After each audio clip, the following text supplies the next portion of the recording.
وأشهد أن سيدنا وسندنا ومرشدنا ومقوانا محمدا عبد الله ورسوله أرسله بالحق بشيرا ونذيرا وداعيا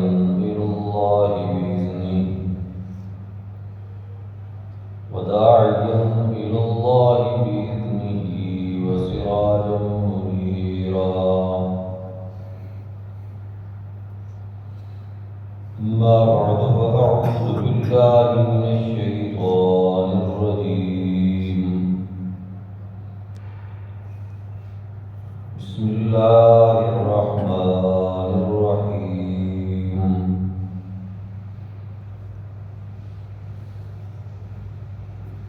يا أيها الذين آمنوا كتب عليكم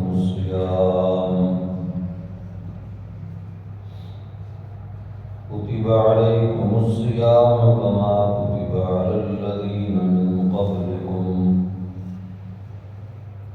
لعلكم تتقون. صدق الله.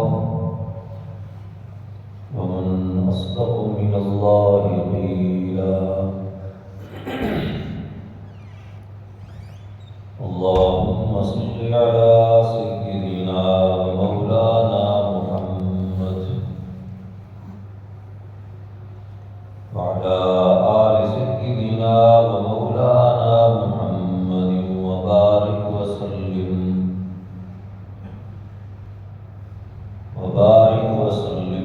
ثم صل عليه.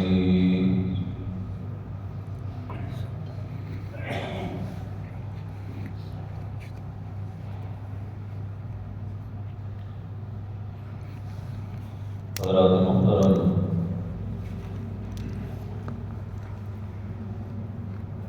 گزشتہ جمعۃ المبارک میں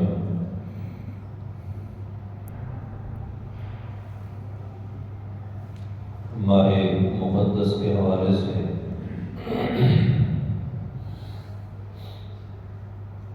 کچھ ابتدائی گفتگو آپ حضرات نے اس سے سماعت فرمائی ہے.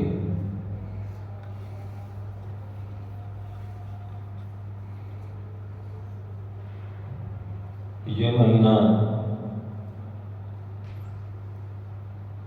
اللہ رب العزت کی طرف سے اپنے بندوں کی تقوی اور پاکیزگی کے اعتبار سے مشقت تربیت کا مہینہ ہے.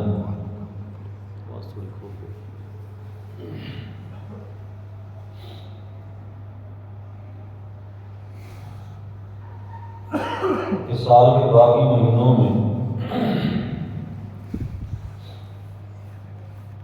انسان اپنے بشری تقاضے کے تحت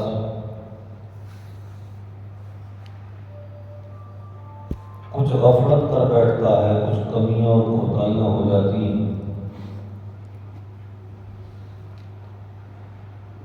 تو سال کا ایک مہینہ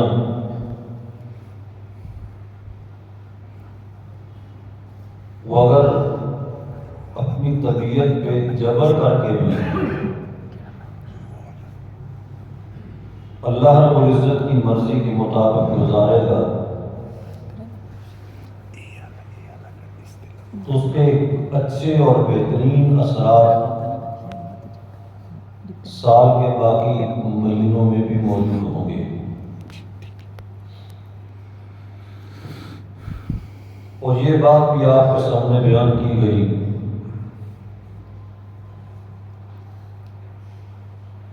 کہ اللہ رب العزت کی طرف سے ایک رعایت ہے، ایک نرمی ہے، ایک تخفیف ہے کہ اس نے ایک مہینے کو خصوصی عبادات کا مہینہ اس طرح قرار دیا کہ جس میں انسان کو عملاً یہ ترغیب دی گئی کہ اپنی تمام مصروفیات کو یا مختصر کر کے یا ترک کر کے اس ایک مہینے میں اپنے باقی سال کی کمیاں کوتاہیاں دور کرنے کی کوشش کرنی چاہیے۔ تو جس طرح میں نے عرض کیا کہ اگر اس ایک مہینے کی یکسوئی نصیب ہو گئی تو آپ یوں سمجھیں کہ سارے سال کی عبادت اور نیکیوں کا اجر و ثواب آپ کو مل گیا۔ لیکن یہ تخفیف ہے، یہ رعایت ہے، وگرنہ جو پیدا ہی عبادت کے لیے ہوا ہے، جس انسان کو، جس فرد بشر کو اللہ نے پیدا ہی اسی غرض کے لیے کیا ہے کہ وہ اس کی عبادت کرے، یہ عابد کہلائے اور وہ معبود کہلائے۔ تو پھر اس عہد کا، اس اقرار کا اور اس کے فرض منصبی کا تقاضا یہ تھا کہ اس کو سارا سال اس قسم کی مستقل عبادتوں میں مصروف اور مشغول رکھا جاتا ہے۔ لیکن اللہ رب العزت نے خصوصی رعایت فرمائی کہ 24 گھنٹے میں سے تقریباً 1 گھنٹہ نمازوں کے لیے اور سال کے 12 مہینوں میں سے 1 مہینہ خصوصی اللہ کا مہینہ قرار دیا گیا ہے۔ اب یہ ایک سوال ہوتا ہے عام طور پہ کہ اللہ رب العزت نے انسان کو عبادت کے لیے پیدا کیا ہے، وَمَا خَلَقْتُ الْجِنَّ وَالْإِنسَ إِلَّا لِيَعْبُدُونِ۔ تو جب وہ ہستی اپنی عبادت کروانا چاہتی ہے، اپنے آپ کو معبود منوانا چاہتی ہے، تو اس کام کے لیے تو اللہ کے فرشتے پہلے ہی چاق و چوبند تھے، ان کی طرف سے کوئی سستی نہیں تھی، کوئی کمی کوتاہی نہیں تھی، اس لیے کہ وہ ایسی مخلوق ہے جس کو اللہ نے بنایا ہے تو وہ اللہ کے حکم سے دوسری بات کرتے ہی نہیں۔ لا یعصون اللہ ما امرهم ویفعلون ما یؤمرون۔ اللہ نے جس چیز کا ان کو حکم دیا اس کی نافرمانی کبھی نہیں کرتے، اور جس کا ان کو حکم دیا گیا وہ ہر صورت میں کرتے ہیں، بجا لاتے ہیں، اور اس کے باوجود اپنے رب سے ڈرتے رہتے ہیں کہ خشیت ربہم مشفقون، اپنے رب کی وجہ سے ان کے اوپر کب کبھی اور خشیت کی ایک کیفیت ہوتی ہے۔ قرآن پاک میں اللہ نے فرمایا کہ جب ان کا یہ حال ہے ملائکہ کا کہ اتنی عبادت اور ریاضت کے باوجود اتنا اللہ کا خوف ان پر غالب ہے کہ جب آسمان سے احکام نیچے نازل کرنے کی ترتیب چلتی ہے جو اللہ رب العزت کی اپنی مرضی کے مطابق ہے، تو آسمانوں میں ہلچل مچنے لگتی ہے، اور جو فرشتے درجے کے اعتبار سے نیچے ہوتے ہیں وہ اوپر والوں سے یہ کہتے ہیں ماذا قال ربکم، تمہارے رب نے کیا کہا ہے، کانپتے ہوئے، گھبراتے ہوئے۔ تو جواب میں اوپر والے فرشتے نیچے والوں کو یہ کہتے ہیں قالوا الحق، تو جواب میں کہتے ہیں اللہ نے جو فرمایا حق اور ٹھیک فرمایا، ہمارے لیے کسی خطرے کی کوئی بات نہیں۔ تب جا کر وہ فرشتے مطمئن ہوتے ہیں۔ تو عبادت ہی اگر غرض تھی تو فرشتے بھی عبادت کے لیے موجود ہیں کہ جن کی عبادت میں ریاکاری نام کی بھی چیز کوئی نہیں۔ چنانچہ جس وقت اللہ رب العزت نے آدم علیہ السلام کو پیدا کرنے کا ارادہ فرمایا تو قرآن کہتا ہے وَإِذْ قَالَ رَبُّكَ لِلْمَلَائِكَةِ إِنِّي جَاعِلٌ فِي الْأَرْضِ خَلِيفَةً، فرمایا میں زمین میں اپنا ایک نائب بنا کے بھیجنے لگا۔ اب ظاہر بات ہے کہ اللہ نے جب یہ بتلا دیا کہ میرا نائب ہے فرشتوں کو یہ بات سمجھ میں آ گئی کہ پوری مخلوق ایک جو نیچے بن کے جانے والی ہے اس کا رتبہ اور مقام ہماری بنسبت اور جنات کی بنسبت زیادہ ہوگا، اس لیے کہ یہ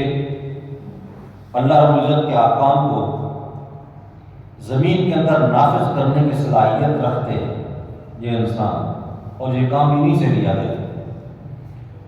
تو فرمایا زمین میں میرا ایک نائب ہوگا، اس کا آغاز کیا جا رہا ہے۔ تو فرشتوں نے آگے سے انداز مندانہ انداز میں یہ کہا،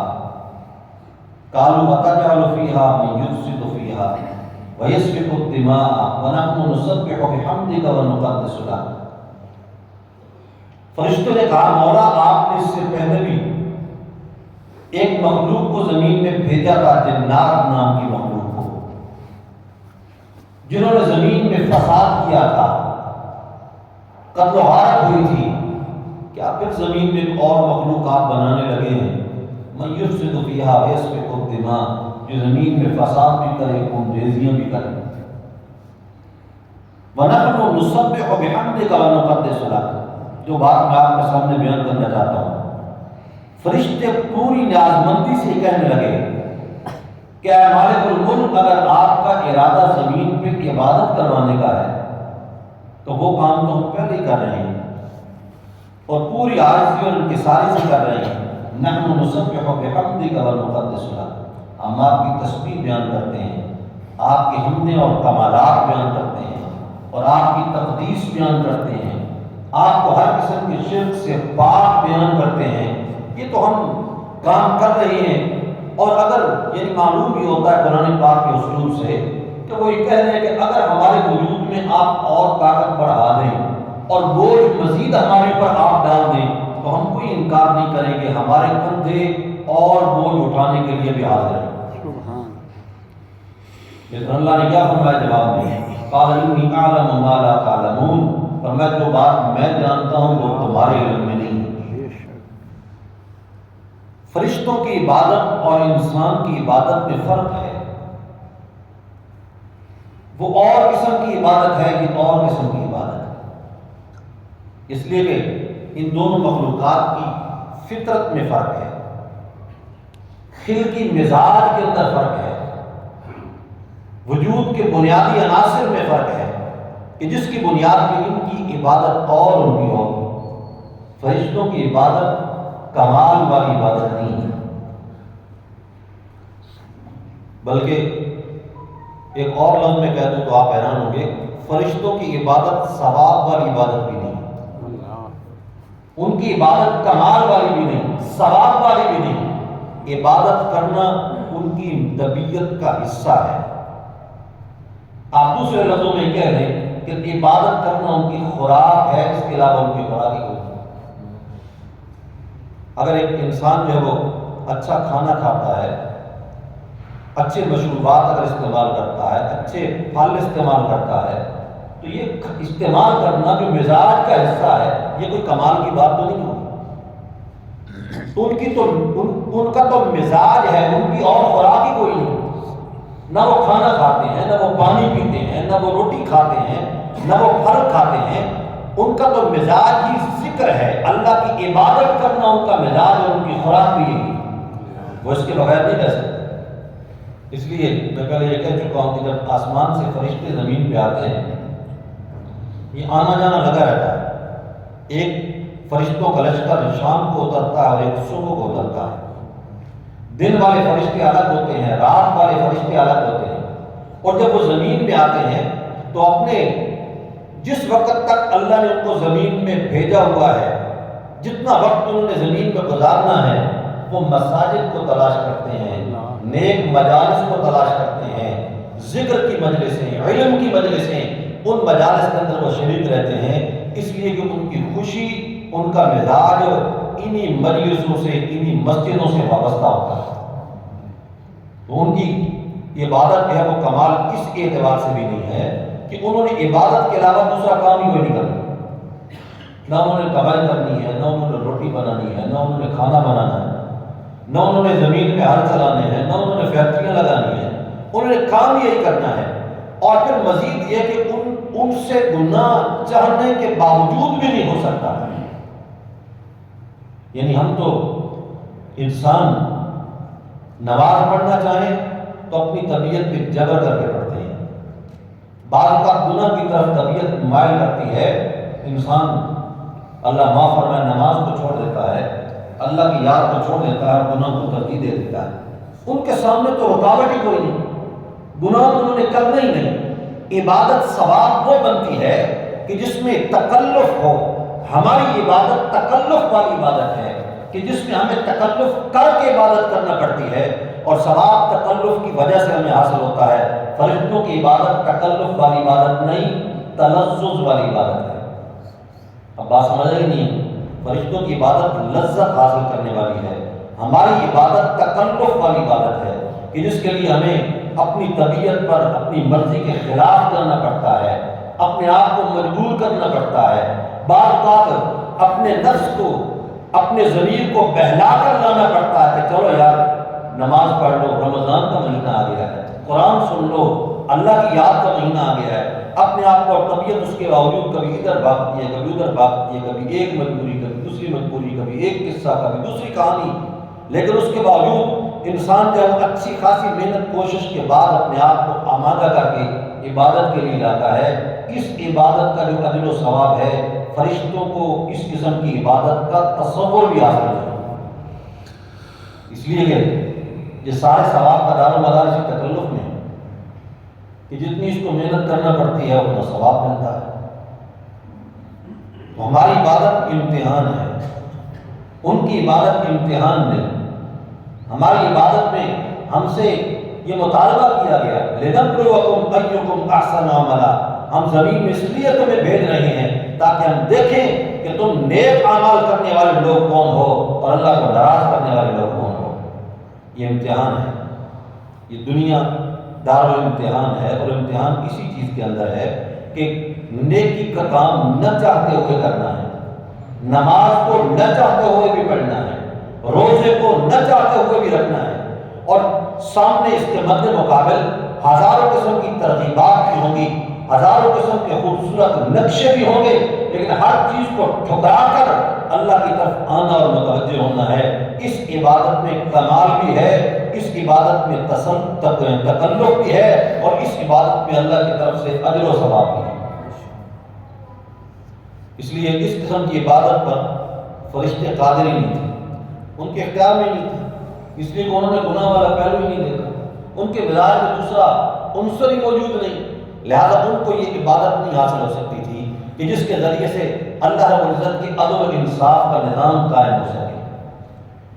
بات سمجھے نہیں سمجھے؟ عدل و انصاف کا نظام تبھی قائم ہوگا نا کہ کچھ لوگ نیک ہوں اور کچھ گناہ گار ہوں۔ سارے اگر نیک ہوں تو پھر عدل و انصاف کی کوئی ضرورت باقی رہ جاتی ہے۔ اللہ نے تو زمین میں عدل و انصاف کا نظام قائم کرنا کہ جس کے اندر مطیع اور عاصی یہ دونوں جدا جدا نکھر کے آ جائیں اللہ کے دربار میں۔ یہ ماننے والا تھا اور یہ انکار کرنے والا تھا، یہ فرما بردار تھا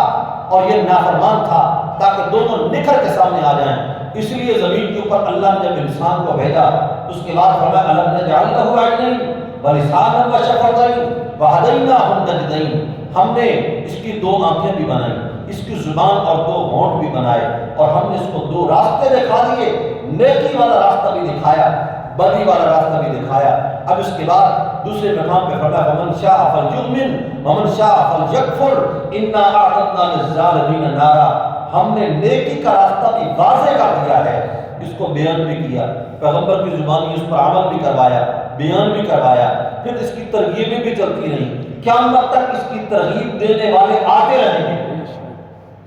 بدی کا راستہ بھی سامنے آ گیا، شیطان کی طرف سے ترغیبیں بھی آ گئی، نفس امارہ کی طرف سے ترغیبیں آ گئی، دنیاوی شیطانی ماحول کی طرف سے ترغیبیں آ گئی، قیامت تک یہ ترغیبیں بھی چلتی رہیں گی۔ جس طرح حق اور باطل آپس میں چلتا رہے گا، نیکی اور بدی کی ترغیبیں بھی یہ چلتی رہیں گی۔ اب فرمایا تم نے اپنی آنکھیں کھول کے رکھنی ہیں، جو دو آنکھیں ہم نے تمہیں عطا کی کہ تم نے کون سا راستہ اختیار کرنا ہے۔ جو ایمان اختیار کرنا چاہے اپنی مرضی سے ایمان کا راستہ چن لے، جو کفر اختیار کرنا چاہے اپنی مرضی کے ساتھ کفر کا راستہ چن لے، لیکن یاد رکھے ایمان ہمارا راستہ ہے، کفر کا راستہ شیطان والا راستہ ہے، اور ہم نے شیطان والے ظالم راستہ جو ہے اس پر چلنے والے ظالموں کے لیے دوزخ کی آگ کو تیار کر رکھا ہے، اپنے راستے پر چلنے والوں کے لیے جنت کو تیار کر رکھا ہے۔ اب یہ ہے انسان کی عبادت، فرشتے اس قسم کی عبادت کا تصور بھی نہیں کر سکتے تھے، اس لیے انسان کو اللہ نے پیدا کیا کہ جس سے اللہ رب العزت کا منصف عادل ہونا ظاہر ہو جائے، اللہ رب العزت کا نظام عادل بھی قائم ہو جائے، اور پھر اس مخلوق میں سے جن کو اللہ چنے تو ان کا چناؤ اس اعتبار سے ہو کہ وہ فرشتوں سے اعلیٰ اور ارفع ہوں، ان کا مقام فرشتوں سے زیادہ ہو، اس لیے کہ جب یہ اللہ کا راستہ اختیار کریں گے، ہر قسم کی ناجائز ترغیبات کو ٹھکرا کر، اپنے نفس امارہ کی ترغیبات کو ٹھکرا کر جب یہ اللہ کا راستہ اختیار کریں گے تو پھر یہ انعام کے مستحق فرشتوں سے بھی زیادہ ہوں۔ اور دوسری بات ایک اور سمجھنے والی ہے، اتنی بات تو سمجھ آ گئی نا کہ انسان پیدا کس کے لیے ہوگا؟ عبادت کے لیے ہوگا، لیکن یہ اللہ رب العزت کی ہمارے ساتھ رعایت ہے کہ ہمیں تھوڑی تھوڑی عبادت کے ساتھ ایسا اجر و ثواب ملتا ہے کہ 1 گھنٹہ یومیہ ٹکڑے ٹکڑے کر کے نمازوں کے لیے نکالنا ہے، سال میں 1 مرتبہ اور روزہ رکھنا ہے، اور اللہ کی یاد کے لیے اس مہینے کو وقف کر دینا ہے، گناہوں سے اجتناب کرنا ہے، پورے 1 سال کی دن رات کی ہر گھڑی کی عبادت کا ثواب اللہ عطا کرے گا۔ اور اس کے بعد ایک تصور یہ ہے کہ انسان کو جب اللہ نے عبادت کے لیے پیدا کیا تو ایک مسلمان اس کا تو ہر کام عبادت ہے اگر وہ نیک نیتی سے کرے، اس میں شک نہیں ہے، لیکن بعض اوقات یہ خیال انسان کو دھوکے میں مبتلا کر دیتا ہے۔ آدمی یہ کہتا ہے دیکھو جی میں تو قومی خدمت میں مصروف ہوں، نماز کیوں پڑھوں؟ ڈاکٹر ہے مریض چیک کر رہا ہے کہ یہ مریض آئے ہیں بڑے دور دور سے، اگر نماز پڑھوں گا تو ان کی حق تلفی ہوگی، آخر ان کو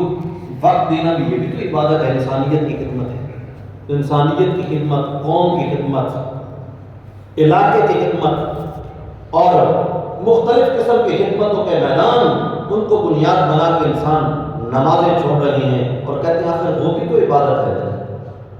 بھئی اس میں کوئی شک نہیں، انسانیت کی خدمت بھی عبادت ہے، لیکن عبادت کی 2 قسمیں ہیں، یہ فرق اللہ نے رکھے ہیں، جو فرق اللہ نے بنایا ہے اس کے مطابق چلیں گے تو پھر ہم یہ کہیں گے کہ ہم اللہ کی مان کے چل رہے ہیں، اور جو کام بھی کر رہے ہیں وہ عبادت بن رہا ہے، لیکن اپنی منمانیاں شروع کر دیں گے اللہ کے مقابلے میں، ہمارا کوئی کام بھی پھر عبادت نہیں بن سکتا۔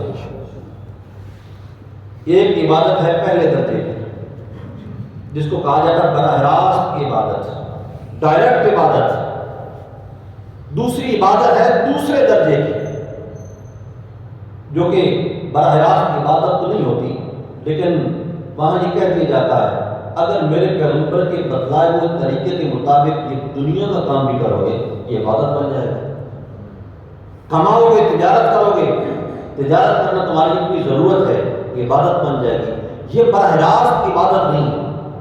اس لیے کہ یہ کافر بھی کرتے ہیں، مسلمان بھی کرتے ہیں، لیکن مسلمان کو کہا گیا شریعت کے خطوط کے مطابق کرتے رہو، کام بھی کرتے رہو گے، عبادت کا جو ثواب بھی ملتا رہے گا۔ تو اس بنیاد پہ تجارت کی عبادت ہے، کسی سے مسکرا کے بات کرنا یہ بھی عبادت ہے، ان من البر ان تلقى اخاك بوجه طلق، کہ نیکیوں میں سے ایک نیکی یہ بھی ہے کہ تو اپنے مسلمان بھائی سے ملے خندہ پیشانی کے ساتھ، مسکراتے چہرے کے ساتھ، تو تیرا یہ مسکرانا بھی اللہ کے حضور عبادت شمار ہوگا۔ اور اسی طرح اپنے رشتہ داروں سے حسن سلوک کرنا، آنا جانا، اپنے بچوں کا پیٹ پالنا، رزق حلال کمانا، یہ ساری چیزیں عبادت ہیں۔ رزق حلال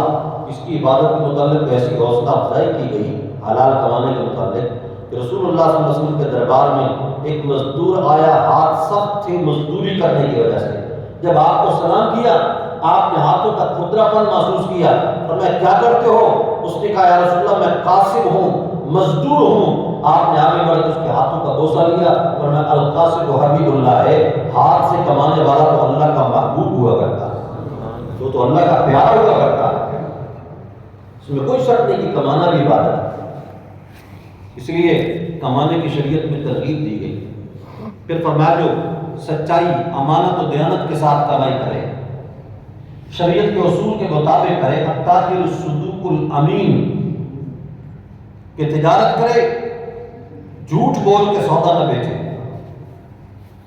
امین ہو، خیانت نہ کرے،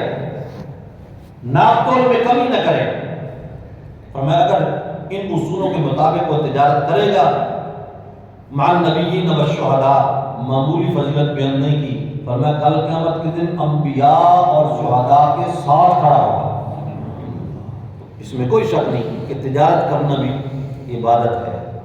مسکرانا بھی عبادت ہے، معاشرے کی، سوسائٹی کی خدمت کرنا بھی عبادت ہے، انسانیت کے کام آنا بھی عبادت ہے، لیکن یہ ڈائریکٹ عبادتیں نہیں ہیں، یہ دوسرے درجے کی باتیں ہیں۔ لیکن جو عبادت پہلے درجے کی ہے، جب اس عبادت کا اور دوسرے درجے کی عبادت کا آپس میں ٹکراؤ آ جائے، پھر پہلے درجے کی عبادت کی جائے گی، دوسرے درجے کی عبادت کو ترک کر دیا جائے گا۔ یہ دھوکہ ہے جس کی وجہ سے بعض اوقات لوگ گمراہ ہو جاتے ہیں۔ مثلاً ایک ڈاکٹر صاحب کہتے ہیں کہ میں کوئی مریض چیک کر رہا ہوتا ہوں، اور بعض اوقات اتنے مریض ہوتے ہیں کہ نماز کا وقت ہی نہیں ملتا، تو کیا خیال ہے پھر مجھے تو گناہ نہیں ہوگا نا جی، آخر یہ مریضوں کو وقت دینا یہ بھی تو عبادت ہے۔ تو اس ڈاکٹر صاحب سے پھر پوچھا گیا کہ آپ یہ بتلائیں کہ آپ اس دوران اپنی قضاء حاجت کے لیے بھی نہیں اٹھتے، آپ اس دوران اپنا کھانا بھی نہیں کھاتے، اپنے معمولات میں اور اپنے شیڈول میں تو کوئی آپ فرق نہیں آنے دیتے، اور جو اللہ کا بنایا ہوا شیڈول ہے کہ تم نے 5 وقت میں نماز پڑھنی ہے اللہ کے حضور، اس میں اپنی مرضی سے تبدیلی کر دیتے ہو۔ اس لیے رسول اللہ صلی اللہ علیہ وسلم نے اس معاملے کو صاف اور واضح کر دیا تھا، فرمایا کسب الحلال فریضۃ بعد فریضۃ، فرمایا حلال کمانا فریضہ ضرور ہے، انسان کو بیکار نہیں بیٹھنے دیا جاتا کہ وہ معاشرے پر بوجھ بنا رہے، جو کمانے کے لائق ہے وہ کمائے۔ کسب الحلال فریضۃ بعد فریضۃ، لیکن یہ دوسرے درجے کا فریضہ ہے پہلے درجے کے فریضے کے بعد، اور پہلے درجے کا فریضہ کیا ہے؟ نماز پڑھنا۔ اب کئی لوگ ہمارے دوست، خاص طور پہ ہمارے مزدور طبقہ یا ملازم طبقہ ہے، وہ روزہ نہیں رکھتے۔ کیوں جی؟ اگر روزہ رکھیں گے تو پھر مزدوری نہیں ہو سکے، اگر روزہ رکھیں گے تو ہم اپنا ڈیوٹی کو ٹائم نہیں دے سکیں گے، پورا توجہ نہیں پوری ہو سکے گی۔ حالانکہ باقی سارے سال میں جتنی مرضی سستیاں ہوتی رہیں کوئی غرض نہیں، روزے کے معاملے میں یہاں پر انصاف اور عدل نظر آنے لگتا ہے کہ دیکھو جی عدل نہیں ہو سکے گا۔ بھائی وہ سارے کام عبادت ضرور ہیں کہ اگر صحیح اصول کے مطابق کیے جائیں، لیکن اللہ کے فرض کے بعد اس کا نمبر ہے، جو براہ راست عبادت ہے، جو ڈائریکٹ عبادت ہے، اس کا نمبر پہلا نمبر ہے، اس کے بعد دوسرا نمبر ہے۔ اور کئی ہمارے دوست فورسز سے جو تعلق رکھتے ہیں، وہ کہتے ہیں دیکھو جی ہم بعض اوقات پریڈ کر رہے ہوتے ہیں یا کوئی ڈیوٹی لگ جاتی ہے سرکاری،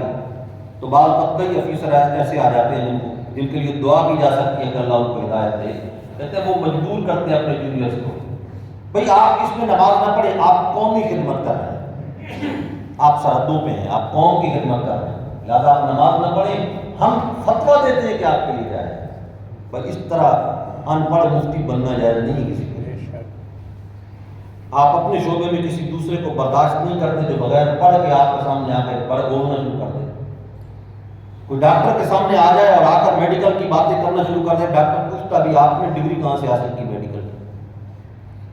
اور کوئی انجینئر کے سامنے انجینئر بننا شروع کر دے، کسی موٹر میکینک کے سامنے کوئی میکینک بننا شروع ہو جائے تو اس کو غصہ آنے لگتا ہے، تو کیا یہ دین اتنا یتیم ہو گیا کہ جو مرضی منہ اٹھائے اور آ کر اس پہ فتوے دینا شروع کر دیں؟ کسی ادارے میں پڑھے ہی نہیں اور باقاعدہ باضابطہ علم ہی حاصل نہ کریں۔ آج ہمارے معاشرے کے علمیوں میں سے ایک بہت بڑا المیہ یہ بھی ہے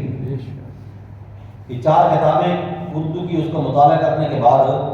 خود اپنے ساتھ تو جو ہوتا ہے سو ہوتا ہے، دوسروں کا بھی بیڑا گرک کرنے لگتے ہیں، مفتی بننے بیٹھ جاتے ہیں۔ بعض وقت ائمہ کے جو ہمارے آپس کے اندر اختلافات ہیں ائمہ کے امت کے اندر، وہ اس وقت سے چل رہے ہیں جب سے صحابہ کرام کا دور شروع ہوا، یعنی آپ کی وفات کے بعد صحابہ کرام کے دور سے مسلسل چل رہے ہیں اختلافی مسائل، لیکن ان اختلافات کی حیثیت صرف تنشید اذہان ہے، ذہنوں کو بیدار رکھنا اہل علم کے لیے، کہ وہ علم سے غافل نہ ہو جائیں، علمی مباحثے میں پڑے رہیں، کتابیں دیکھتے رہیں، اللہ کی طرف سے حکمت ہے۔ اس کے لیے اللہ رب العزت کے اپنے تکوینی امر کے تحت 4 راستے بن گئے، خود بخود، کسی نے بنایا نہیں، 4 راستے بن گئے۔ نماز پڑھنے کے 4 طریقے ہیں مثلا۔ اسی طرح مختلف فقہی مسائل میں مختلف اماموں کے نزدیک اپنے اپنے اصولوں کی بنیاد پر کسی نے ایک حدیث کو ترجیح دی، کسی نے دوسرے حدیث کو ترجیح دی، لیکن وہ اتنی عام سادہ سی بات نہیں ہے کہ آدمی اس کو 2 منٹوں کے اندر حل کر لے اور بیان کر لے۔ ان کی تو عمریں علم کی حصول کے لیے خرچ ہوئی ہیں، اور آج اس بات پر اتفاق ہے اس وقت روئے زمین کے اندر ان کے پائے کا ایک عالم بھی باقی نہیں۔ لہذا امت کے پاس سوائے ان 4 راستوں میں سے کسی ایک راستے کو اختیار کرنے کے اور کوئی چارہ کار نہیں۔ امت ان میں سے کسی ایک کا راستہ اختیار کرے گی، اور جس نے راستہ وہ اختیار کیا وہ ایک راستہ، اب ظاہر بات ہے کہ اعتماد کی بنیاد پہ کہ قرآن و حدیث کے مطابق ہی ہے، اللہ کی کتاب کے خلاف نہیں، حدیث کے خلاف نہیں، لیکن اگر وہ ایک کو چھوڑ کے دوسرا راستہ اختیار کرتا ہے تو کیا دلیل ہے اس کے پاس؟ آخر جو اس کا مطلب تو پھر یہ ہوا کہ وہ ان ائمہ سے، ان اہل علم شخصیات سے اس کا مقام اور رتبہ علمی زیادہ ہوا نا۔ دیکھو جج جو ہے وہ جس وقت فیصلہ کرتا ہے 2 شخصیتوں کے درمیان تو ظاہر بات ہے کہ اس کو فوقیت حاصل ہوتی ہے، ترجیح اس کو حاصل ہوتی ہے۔ جو اماموں کا جج بن سکتا ہے تو وہ خود اماموں سے تو رتبے میں اونچا ہوگا، حالانکہ پھر اس کو اپنے گریبان میں جھانکنا چاہیے کہ اس کے پاس علم کتنا ہے کہ ان دونوں میں سے کسی ایک کو حق اور دوسرے کو باطل قرار دے رہا ہے، کس بنیاد پہ دے رہا ہے۔ لیکن چلو بالفرض اگر وہ مسئلہ ایسا ہے کہ امت میں کہیں نہ کہیں ہو رہا ہے، چلا آ رہا ہے، خود اس نے اگر اختیار کر لیا تو کم از کم اتنا خوف خدا تو ہونا چاہیے کہ آگے لوگوں کے اوپر فتوے نہ لگانا شروع کر دیں، یعنی اس کی نماز نہیں ہوتی، اس کی نماز نہیں ہوتی، یہ باطل اور یہ فاسد اور یہ اور وہ، اس حد تک تو کم از کم آگے نہیں جانا چاہیے۔ لیکن ہم دیکھتے ہیں کہ جن لوگوں کو سورۃ الفاتحہ سیدھی پڑھنی نہیں آتی، قل ہو اللہ سیدھی نہیں آتی، وہ امت کے بڑے بڑے اکابر علماء کے اوپر فتوے لگا رہے ہوتے ہیں۔ حدیث میں آتا کہ ایک وقت آئے گا اس امت پر کہ جب امت کے بعد والے لوگ اپنے پہلے علماء اور پہلے اکابر گزرے ہوئے جو ان کو کافر اور فاسق اور فاجر کہنے لگے، یعنی قرب قیامت میں ایک ایسا وقت آئے گا۔ عورت سے کر رہا تھا کہ خود مفتی بننا شروع ہو جاتے کہتے ہیں دیکھو جی قومی خدمت ہو رہی ہے، لہٰذا نماز کو چھوڑ دیا جائے کوئی حرج نہیں۔ بھائی قومی خدمت عین مارکہ کارزار میں کہ جب کافر سامنے ہو، ادھر سے بھی فائرنگ ادھر سے بھی فائرنگ، ادھر سے بھی تیر اندازی ادھر سے بھی تیر اندازی، مسلسل یہ مارکہ گرم ہو، قرآن اٹھا کے تو دیکھو اس دوران نماز کا کیا حکم ہے۔ قرآن کہتا ہے اس دوران بھی نماز ترک کرنے کی اجازت نہیں، کہ جب سرحدوں پہ بارڈر پہ لگ چکے ہو، آپس میں ایک دوسرے پر بمباری شروع ہو چکی ہے، ایک دوسرے کی طرف گولیوں کی بوچھار ہو رہی ہے، پھر قرآن وہاں پر یہ بتلاتا ہے کہ صلاۃ الخوف پڑھو۔ اب صلاۃ الخوف کیا ہے؟ قرآن اس کا پورا طریقہ کار بتلاتا ہے۔ مثلا 2 رکعت والی نماز ہے تو ایک ٹولی جو ہے اس کی امام امامت کروائے گا، ایک ٹولی سرحدوں پہ کھڑی ہوگی، ان کے قریب وہ کسی جگہ پر امامت کروائے گا، یا پھر اسی طرح چھوٹی چھوٹی ٹولیاں مختلف وقفے سے بن سکتی ہیں، تھوڑے تھوڑے فاصلے پہ پھر بن جائیں گی۔ ایک رکعت پڑھائے گا امام، جب دوسری رکعت میں کھڑا ہوگا وہ ٹولی چلی جائے گی، آپس میں بات نہیں کریں گے، اسی طرح اسلحہ سے لیس رہیں گے، دوسری ٹولی آئے گی وہ آ کر پھر ایک رکعت پڑھے گی، اور پھر جب یہ ایک رکعت پڑھیں گے امام کے ساتھ تو پھر یہ سرحد پہ چلے جائیں گے، دوسری ٹولی آ کر وہ اپنی رکعت پوری کرے گی، پھر آ کر اپنی رکعت پوری کریں گے۔ اس کو کہتے ہیں صلاۃ الخوف، کہ آپس میں تقسیم ہو کر نماز پڑھ لو لیکن نماز کے ترک کرنے کی اجازت نہیں، اس لیے کہ یہ پہلے درجے کا فریضہ ہے، اول درجے کا فریضہ ہے، تو جو اول درجے کا فریضہ ہے اس کو دوسرا نمبر اپنی مرضی سے دینے کی اجازت نہیں ہے۔ روزہ بھی پہلے درجے کا فریضہ ہے، حج بھی پہلے درجے کا فریضہ ہے۔ لوگ کہتے ہیں دیکھو جی بچیاں جوان بیٹھی ہیں، آخر ان کی شادی بھی تو کرنی ہے، تو بچیاں جوان بیٹھی ہوں اس کے باوجود جب آپ کے پاس اتنا سرمایہ آ گیا آپ حج کر سکتے ہیں، تو پھر بچیوں کی شادی آپ پر اتنا بڑا فرض نہیں ہے جتنا وہ اللہ کا فرض آپ کے ذمہ ہے۔ یہ بھی غلط مسئلہ ہے جو لوگوں نے پھیلا رکھا ہے، معاشرے کے اندر اپنی مرضی سے بنا لیتے ہیں۔ وہ جی کوئی کہتا ہے جی بیٹوں کی شادیاں کرنی ہے، وہ بھی تو ذمہ داری ہے جی، کوئی کہتا ہے جی بیٹیوں کی شادیاں کرنی ہے، وہ بھی تو ذمہ داری ہے۔ بیٹیاں اور بیٹے ان کی شادیاں ہوتی رہیں گی، خدا نہ خواستہ تم دنیا سے چلے بھی گئے تو ان کی شادیاں ہوتی رہیں گی، لیکن حج اگر ایک مرتبہ فرض ہو جائے تو انسان غریب اور کنگال بھی کیوں نہ ہو جائے تو فرض اس کے ذمے سے پھر ساری زندگی ثابت نہیں ہوتا۔ اس لیے حدیث میں آیا کہ جس شخص پر حج فرض ہو گیا لیکن اس نے حج نہیں کیا، فلا علیہ اما یہودیاً اور نصرانیاً، کہ جس پر حج فرض ہوا اس نے حج نہیں کیا، اللہ رب العزت کو اس کی کوئی پرواہ نہیں کہ وہ یہودی بن کے مرتا ہے یا نصرانی بن کے مرتا ہے۔ اس لیے کہ جو پہلا درجہ ہے وہ پہلا درجہ ہے، نماز پہلا درجہ، روزہ پہلا درجہ، حج پہلا درجہ، زکات پہلا درجہ۔ آدمی یہ کہ دیکھو جی گھر کی ذمہ داریاں پوری نہیں ہوتی، فلاں خرچے ہیں، بچوں کی تعلیم ہے، جو کچھ بھی ہو، لیکن جو اللہ نے حکم نازل کیا ہے اس حکم کو اول درجے کے اندر رکھ کے ماننا ضروری ہے، فرض عین ہے۔ فرض عین الگ چیز ہوتی ہے، معاشرتی ذمہ داریاں دوسرے فرائض اور حقوق وہ الگ چیزیں ہوتی ہیں، اس لیے اول درجے کو اول درجہ دینا ضروری ہے۔ اور جو شخص اس کے اول درجے کو نہ سمجھے اور اس پر فتوے دینا شروع کر دے کہ کوئی حرج نہیں اگر اس کو آگے پیچھے کر دیا جائے، تو اس شخص کے ایمان کے متعلق انتہائی خطرناک بات ہے۔ اگر انسان فتوے میں اور باریکی میں چلا جائے تو شاید یہ فیصلہ ہو جائے کہ اس آدمی کا ایمان ہی باقی نہیں رہا، اس لیے اس نے اللہ کے فرض کو فرض ہی نہیں سمجھا جو اول درجے کا فرض تھا۔ اس لیے خصوصی طور پہ اور اس ماہ مبارک میں یہ کوشش کرنی چاہیے کہ اللہ کا کوئی فرض نہ چھوٹے، کسی گناہ کا ارتکاب نہ ہو، تاکہ یہ پورا مہینہ اس ترتیب سے گزرے کہ مکمل اللہ تعالیٰ کی فرما برداری میں جس حد تک ہو سکتا ہے اپنی آنکھ کو پابند بنایا جائے، اپنے کانوں کو پابند بنایا جائے، اپنی زبان کو پابند بنایا جائے۔ اصل روزہ تو یہ ہے، اور اپنے آپ کو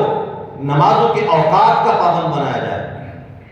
اور تراویح کا پابند بنایا جائے۔ اس پورے مہینے کو اللہ رب العزت کی یاد کے لیے وقف اور صرف کیا جائے تاکہ اس کے جو اثرات ہیں، حقیقی اثرات، وہ سال کے باقی 11 مہینوں میں بھی محسوس ہوتے رہیں۔ اللہ رب العزت عمل کی توفیق نصیب فرمائے۔ ایک دو چھوٹی سی گزارش ہیں وہ سن لیں۔ یہ مہینہ جو ہے عام طور پہ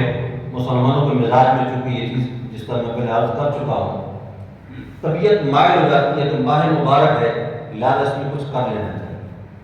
تو ہم دیکھتے ہیں کہ معمول سے ہٹ کے لوگ صدقات بھی کرتے ہیں، عطیات بھی کرتے ہیں۔ اللہ رب العزت ہر کسی کو توفیق دے۔ اس مہینے میں جو فرض یا واجب درجے کا جو صدقہ ہے وہ صدقۃ الفطر ہے، جس طرح قربانی کے اندر جانور ذبح کرنا، اور اس مہینے میں جو صدقہ ہے وہ صدقۃ الفطر ہے۔ اور صدقۃ الفطر گندم کے اندر ہمارے احناف کے نزدیک وہ نصف سا ہے، وہ تقریباً 2.25 کلو احتیاطاً اس کا بنتا ہے، اور آج کل کے موجودہ ریٹ کے حساب سے تقریباً 260 روپے یعنی فی کس بنتا ہے یہ صدقۃ الفطر، 260 یا 270 روپے۔ ریٹ کیونکہ اپ ڈاؤن ہو رہے ہیں، کبھی بڑھ جاتا ہے کبھی کم ہو جاتا ہے، اس لیے احتیاط اسی میں ہے کہ 270 روپے اس کو سمجھا جائے۔ اور باقی اجناس اس کے علاوہ جو دوسری ہیں، مثلاً کشمش ہے، کھجور ہے، جو ہے، یا انگور ہیں، ان کے اندر نصف سا نہیں ہے، وہ اس کے اندر پورا سا ہے، اور پورا سا جا کے بنے گا 4.5 کلو کے حساب سے۔ جس کو توفیق ہو تو ان چیزوں میں سے دے، جس کو توفیق نہ ہو زیادہ میں سے اتنی مقدار جو ہے کم از کم ہر اس شخص پر کہ جس کے پاس ضروریات زندگی سے زائد کچھ بھی موجود ہو، جو اپنی معاملات کے یعنی 2-4 کپڑوں کے جوڑے ہیں، 1-2 جوتوں کے جوڑے ہیں، اور اس کے علاوہ اتنا قرض نہیں ہے کہ اپنی ہر چیز بیچنا پڑ جائے، تو اس شخص کے ذمہ یہ واجب ہے کہ اپنی طرف سے ادا کرے، اپنی اولاد کی طرف سے ادا کرے، اور اگر جو بالغ ہے تو اس بالغ کے اپنے ذمہ ہے، اگر وہ خود ادا کر لے تو بھی ٹھیک ہے، اس کا باپ ادا کر دے تو بھی ٹھیک ہے، بیوی خود ادا کر دے پھر بھی ٹھیک ہے، بیوی کی طرف سے خاوند ادا کر دے، پوری گھر کی طرف سے گھر کا سربراہ ادا کر دے، تو یہ واجب درجے کا صدقہ ہے جس کو ادا کرنا ہے۔ پھر اس کے مصارف کے حوالے سے مختلف شکلیں آپ کے سامنے موجود ہوتی ہیں، جس میں آپ کے قریبی رشتہ دار بھی ہوتے ہیں جو مستحق ہوتے ہیں، ان کو بھی نہیں بھولنا چاہیے۔ ارد گرد دینی مدارس موجود ہوتے ہیں، یہاں بطور خاص پچھلے جمعے میرے ذمہ لگایا گیا، خواجہ شہزاد صاحب ہمارے بڑے اچھے ساتھی ہیں، یہاں قریب ان کا مدرسہ ہے، انہوں نے بھی کہا کہ ہمارے دوستوں کو جو خاص طور پہ یہاں اہل محلہ ہیں ان کو یاد دہانی کروائی جائے، تو ان کی خدمات کو بھی سامنے رکھیں۔ تھوڑے وقت میں انہوں نے غیر عالم ہونے کے باوجود ایک اچھا ادارہ چلایا، بہترین انداز سے چل رہا ہے، اور ہماری بھی اپنی یہ ترتیب ہے کیونکہ ہم سارا سال کسی قسم کی کوئی ترغیب اور کوئی اپیل نہیں کرتے. یہ جمعۃ الوداع جو ہے ہمارے قائدآباد کے جامعہ